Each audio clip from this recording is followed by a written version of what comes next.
안녕하세요. 네, 안녕하세요. 네, 승자님 어떤 종목 갖고 계세요? GS건설요. 네, 얼마에 사셨나요? 29,300원에 15%요.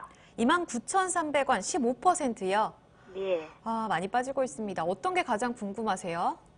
이거를 계속 들고 가야 하나요? 어때야 되나요?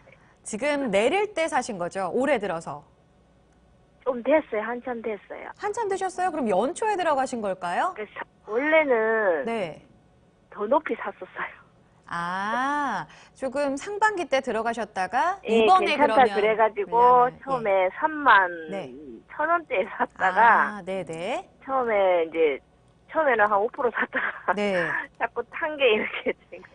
그러시군요. 아, 네. 알겠습니다. 지금이라도 좀 손절을 해야 될지도 고민하시는 것 같고요. 반등 여부도 같이 알아볼게요. 네. 네. 오늘 보합권 마무리됐습니다. 26,000원에 마감됐는데요.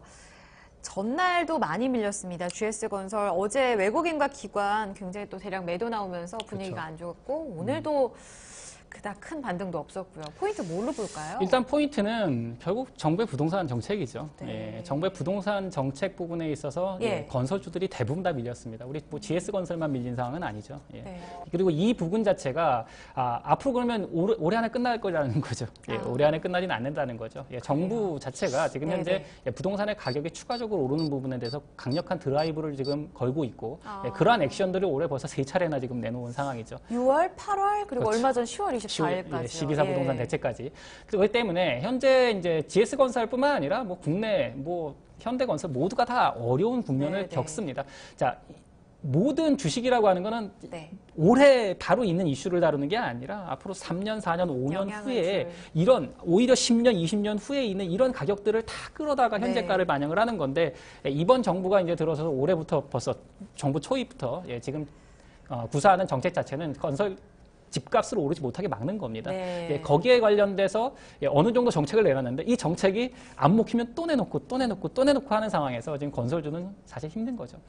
그러한 부분들에 대해서 이제 이 GS건설 다른 건설업체도 마찬가지입니다. 지금 상방 쪽으로 우리 이제 추가적으로 반등을 시도했던 이 부분에 가장 강력한 게 이제 파리 부동산 대책이었죠. 그때가 가장 아킬레스건이었었고요. 근데 그 시점에서 추가적으로 반등을 못하고 전체적으로 밀린 겁니다. 근데 이번에 이제 12자 부동산 대책은 이제 거의 다 종결된 게 아닌가라는 분위기가 나올 만큼 좀 약간 온화한 결정이 나왔음에도 불구하고 시장에 다른 종목들이 갈 때 수급이 여기다 더 추가적으로 올 이유는 없는 거죠. 즉 해당되는 건설업종이 더 좋게 보여야 하는데 다른 업종이 더 잘 가잖아요. 그러니까 수급에 있어서 자금의 순환이 빠르게 돌고 있는 상황이기 때문에 그 부분에 좀 어려움을 타고 계신 건데 그 부분을 어떻게 대응할지 우리 인공지능을 통해서 또 한번 살펴보도록 하시죠.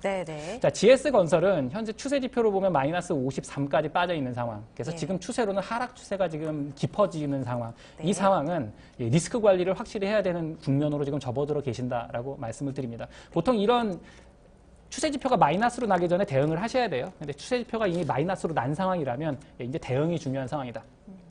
자, 이 GS건설은 전체적으로 국내 쪽 비즈니스가 한 축이고 한쪽 축은 또 해외 건설에 대한 비즈니스가 또 한 축이에요. 그런데 이제 해외 건설에 대한 부분보다는 국내 쪽 이슈가 좀 더 이슈를 많이 탔던 부분도 있고 더불어서 지금 해외 쪽에는 최근에 유가가 또 한동안 밀렸었잖아요. 그래서 유가가 밀리는 부분에 있어서 해외 수주에 대한 부분이 약간 불확실성이 확대된 부분이 또 있고 지금은 중동 쪽의 정세 불안 이슈가 또 있어서 이 부분도 지금 깔끔하게 해결이 안 됩니다. 좋은 이야기가 없네요. 그렇죠. 아직까지는 좀 불확실성이 굉장히 많아서 이 종목은 추가적으로 수급이 개선되기 굉장히 어려운 면이 있는데 그러다 보니까 연중 상대 위치, 1년의 위치에서 지금 바닥권을 탈출을 못하고 25% 바닥권을 탈출을 못하고 있는 겁니다. 그렇다면 이 종목은 대응이 중요하다라고 말씀을 드리는데 그러면 이 종목이 얼마까지 갈 수 있는 종목인지는 확인을 할 필요가 있죠. 자, GS건설의 현재 인공지능 가격 모형의 평가는 현재 진입가가 29,300원에 진입을 하셨고 현재가가 26,000원 15%신데 수익률이 11%세요. 다소 마이너스이신데 마이너스 11%이신데 뭐 어떻게 보면 다른 분들에 비해서는 그렇게 큰 부분은 아니긴 해도 많이 걱정이 되실 영역으로 들어온 거죠. 사람이 가장 긴장하는 라인이 10%입니다. 10% 선이 넘어가기 시작하면 굉장히 많은 긴장을 하게 되죠. 자, GS건설의 경우를 보면 적정가 수준은 하지만 40% 정도는 올라갈 수 있는 룸이 있습니다. 진입하신 가격 이상의 가격을 구사할 수 있는 36,000원대 가격은 염두에 둘 수 있는 가격인데 이 가격은 펀더멘탈 현재 있는 수익 구조인 거고 미래 가치는 부분은 계산이 안 된 거죠. 그게 현재 차트에 반영이 되고 있다 판단하셔야 됩니다. 따라서 차트 부분에선 지금 이거보다는 훨씬 악화된 상황인데 해당되는 GS건설 차트를 잠깐 보시면 자, 이 종목이 35,000원까지 갔었다는 얘기죠. 그러니까 적정가까지 갔었던 거예요. 적정가까지는 갔던 겁니다. 그런데 적정가를 한번 갔기 때문에 추가적으로 더 반등하는 데 부담스러운 상황에서 파리 부동산 대책을 맞게 되죠.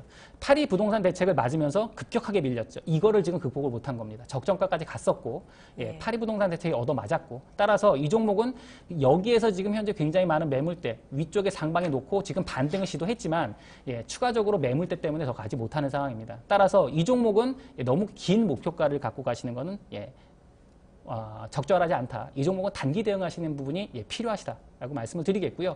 이 종목이 최근에 이제 어쨌든 바닥 쪽에서 한번 반등을 시도했었어요. 여기서 추세선을 한번 밀어는 냈습니다. 그래서 지금 하락 추세가 좀 안정화되긴 했어요. 안정화되긴 했는데 이 부분의 바닥선을 다시 밀게 되면 하락 추세가 강화된다는 점이 문제입니다.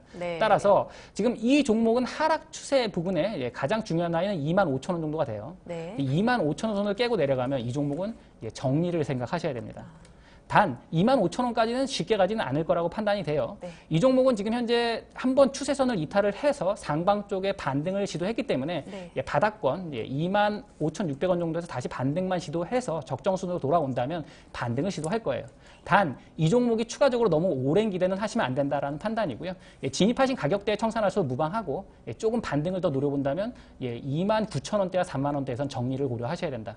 그래서 반등 시 청산을 고려하셔야 될 종목이고 하방 쪽으로는 25,000원대가 붕괴되면 청산, 위험 관리를 차원에서 청산을 고려해야 되실 종목이다라고 말씀을 드리겠습니다.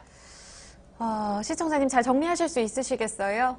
네. 반등 시도 잘 유념해 주셨다고 원금 수준에서 빠져나오시는 전략 참고해 보시고요. 손절선도 잘 지켜주세요. 감사합니다. 기운 내세요, 시청자님. GS건설 살펴봤습니다. 건설주로 많은 분들 좀 혼란스러워 하셨는데요. 해당 전략 잘 참고해 보시고요.